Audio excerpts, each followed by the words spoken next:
Did you know that as we age, we sometimes adopt habits that quietly change the way people perceive us?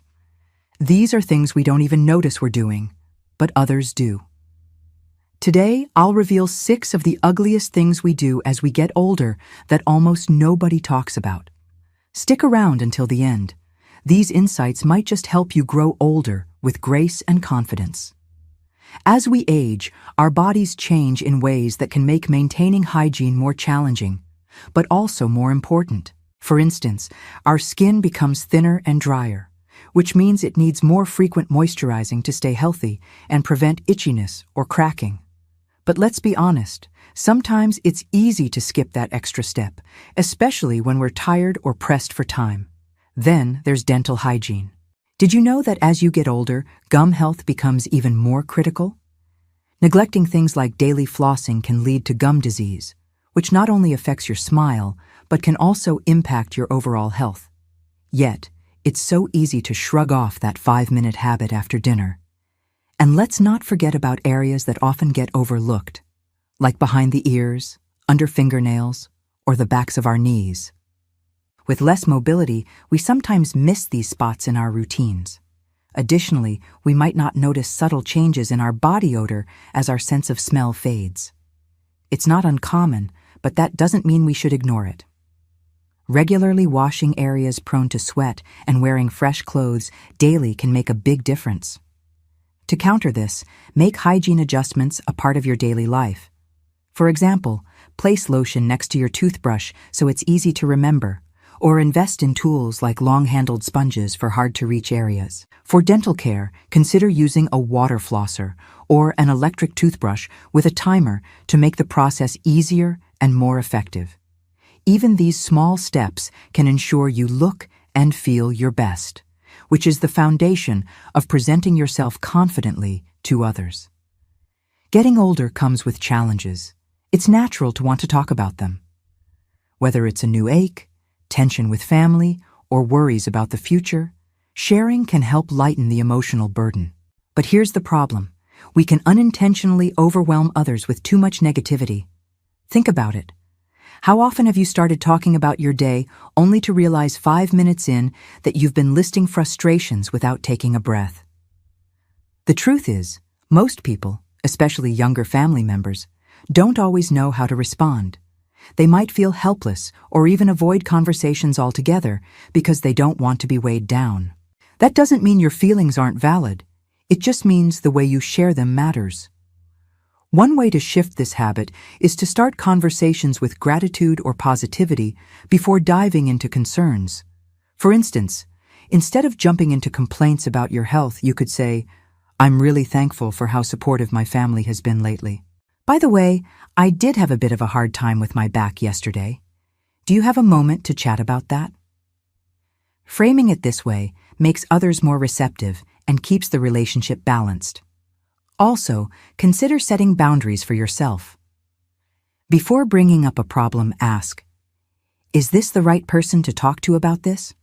Could this topic be saved for a trusted friend or therapist?" Remember, not every thought needs to be spoken, and you'll often find that keeping certain struggles private can help preserve your dignity and peace of mind. For moments when you do need an outlet, journaling can be a fantastic way to process your thoughts. It allows you to express yourself fully without burdening others. As the years go by, comfort often becomes the priority, and rightly so. After all, nobody wants to squeeze into tight clothes or endure painful shoes just to follow trends. But there's a fine line between prioritizing comfort and losing touch with how our appearance impacts how we feel and how others perceive us. When we opt for clothing that's overly baggy, worn out, or stained, it sends a message, whether we realize it or not, that we've stopped caring about ourselves. It's not about impressing others. It's about taking pride in how we present ourselves to the world.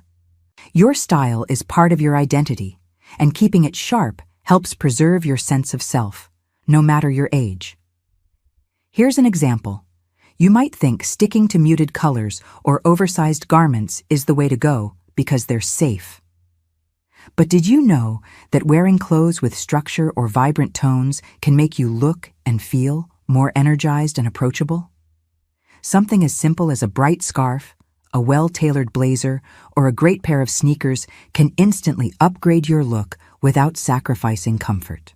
There's no need to buy expensive designer outfits or spend hours shopping. Focus on essentials, clean, well-fitted basics that you can pair with a statement accessory or two. Go through your closet and remove items that are overly faded, torn, or shapeless. Keeping a few timeless, polished pieces within reach will help you feel more put together, even on casual days. Remember, you're never too old to embrace style as a form of self-expression. By prioritizing clothes that fit well and reflect your personality, you tell the world and yourself that you still value the person staring back at you in the mirror. It's so easy to slip into this habit without even realizing it. You're sitting around the table and someone younger mentions a challenge they're facing. Before you know it, you've said something like, "Well, back in my day, we didn't have it so easy." Sound familiar? While the intention might be harmless or even nostalgic, these comments can come across as dismissive to the experiences of younger generations. Here's the thing. Times have changed, and so have the challenges people face. Sure, they may have conveniences like smartphones and technology, but they're also dealing with pressures we never had to think about: social media, skyrocketing housing prices, and career uncertainty, to name a few.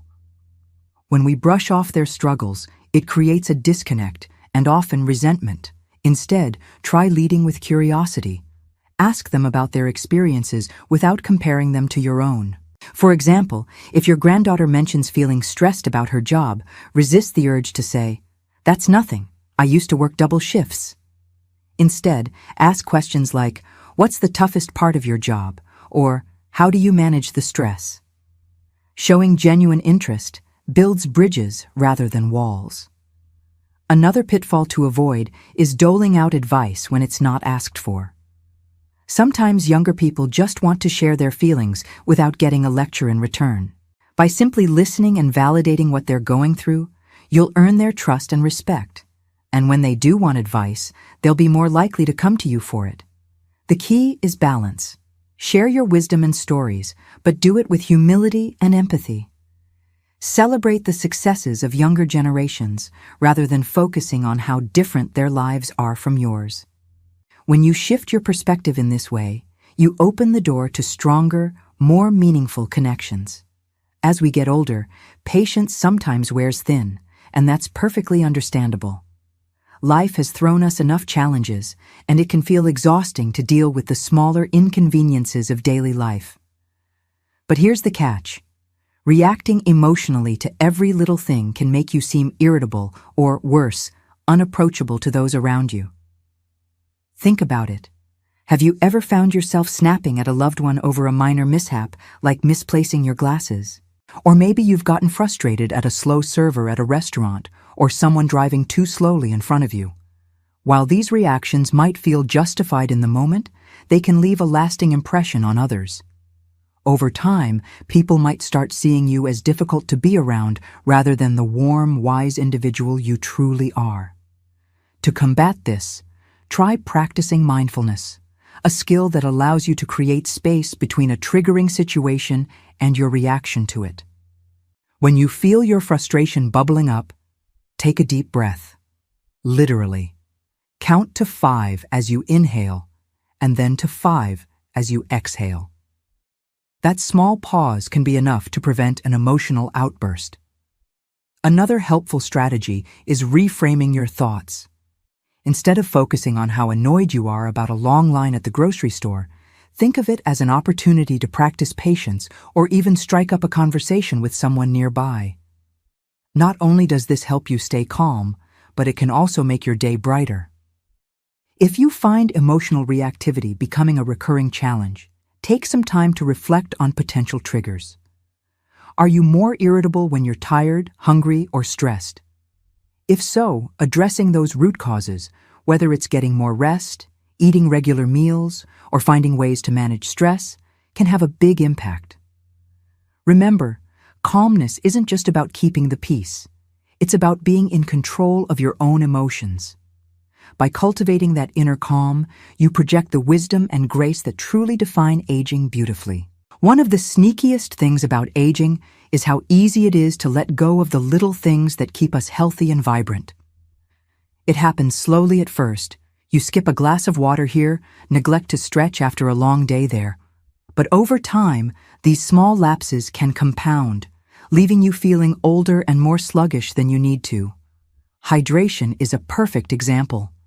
Did you know that as we age, our sense of thirst diminishes? By the time you feel thirsty, you're likely already dehydrated. Dehydration can cause fatigue, headaches, and even make your skin look duller. Simply sipping water throughout the day can improve your energy levels and keep you feeling sharp. Carry a water bottle with you as a reminder, or flavor your water with a splash of lemon if plain water feels boring.